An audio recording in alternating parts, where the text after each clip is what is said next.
this is big news and good news for what it's worth. Israel should evacuate settlements and pay reparations.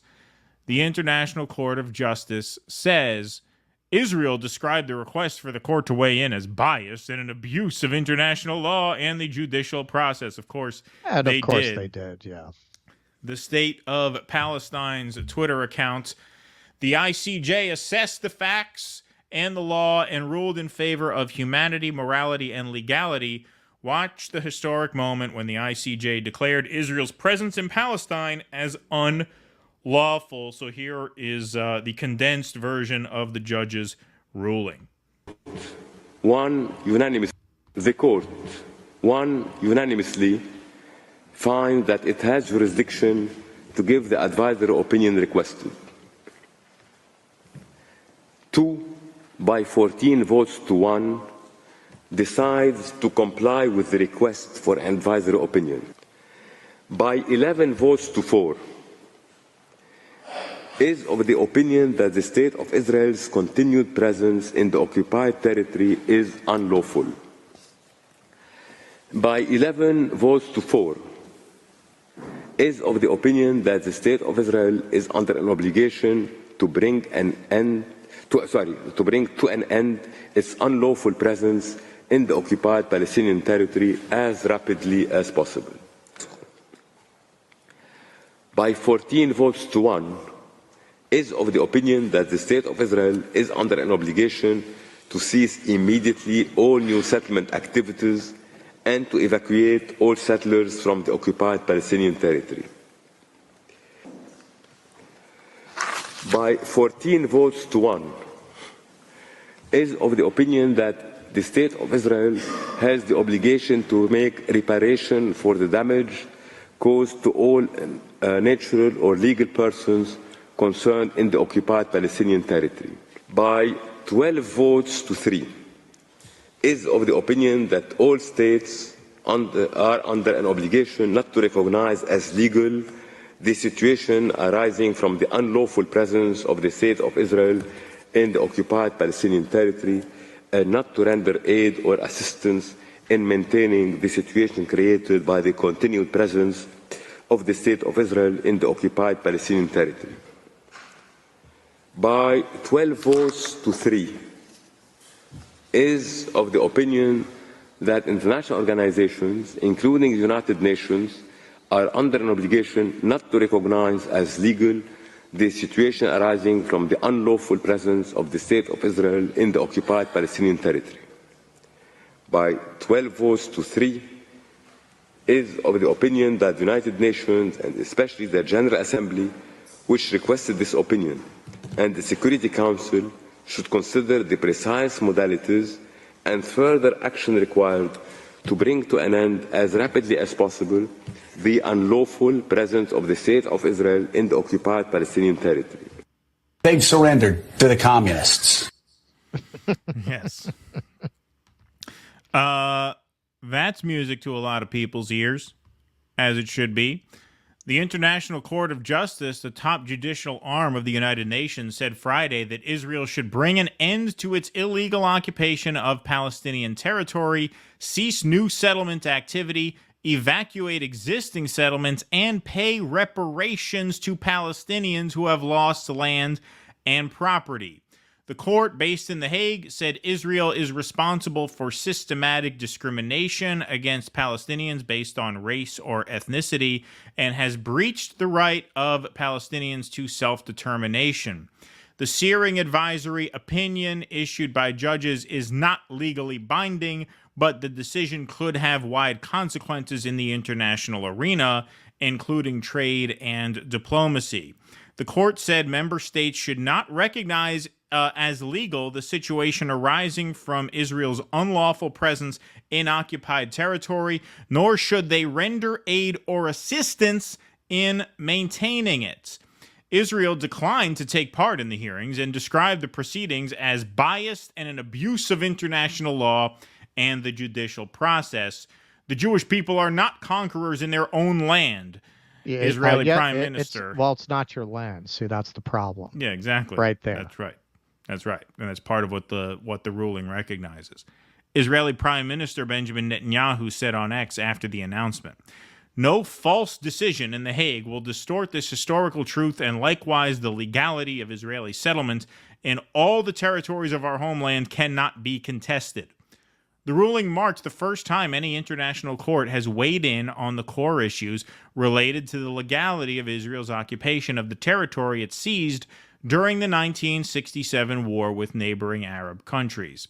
Philippe Sands, a member of the Palestinian legal team, described Friday's opinion as hugely significant and possibly even more so in the long term than the genocide case, as it addresses the core of Israel's policy.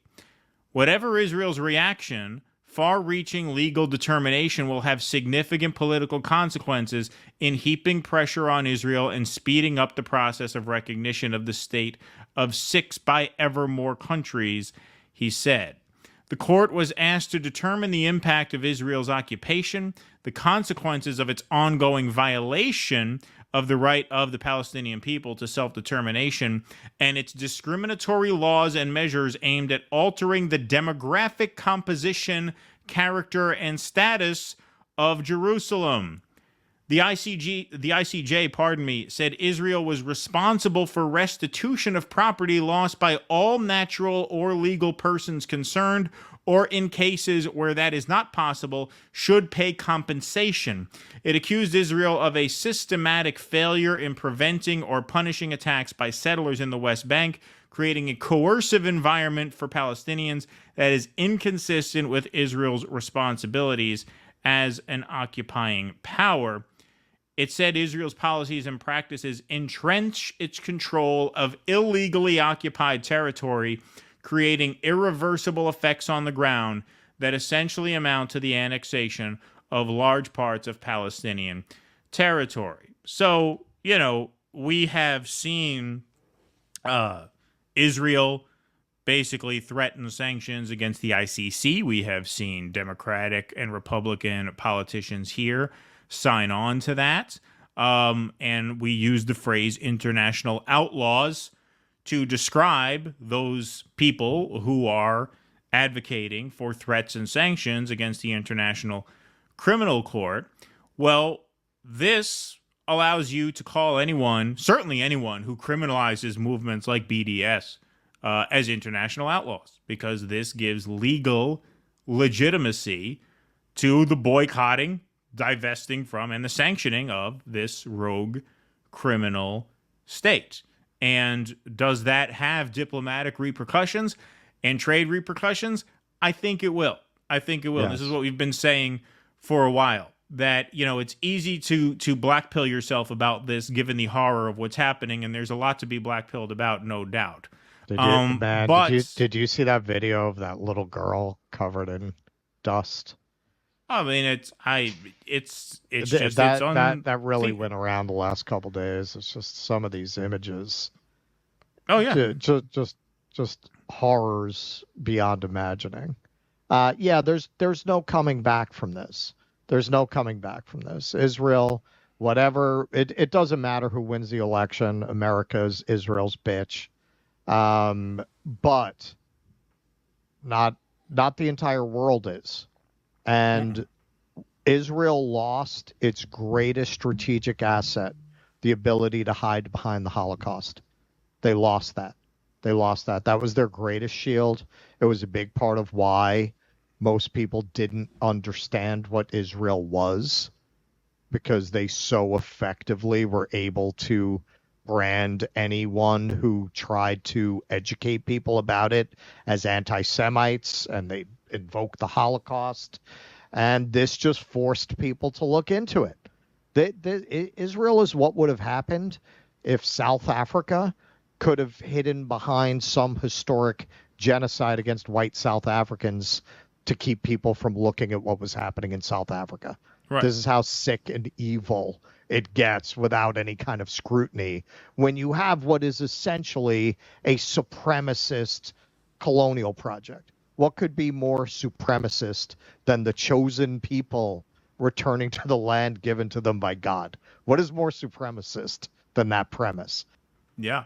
And like I said, this just prompted an examination of that. The idea that the fact that this was the first case of its kind at the ICJ tells you how long this has gone on without just a baseline level of scrutiny.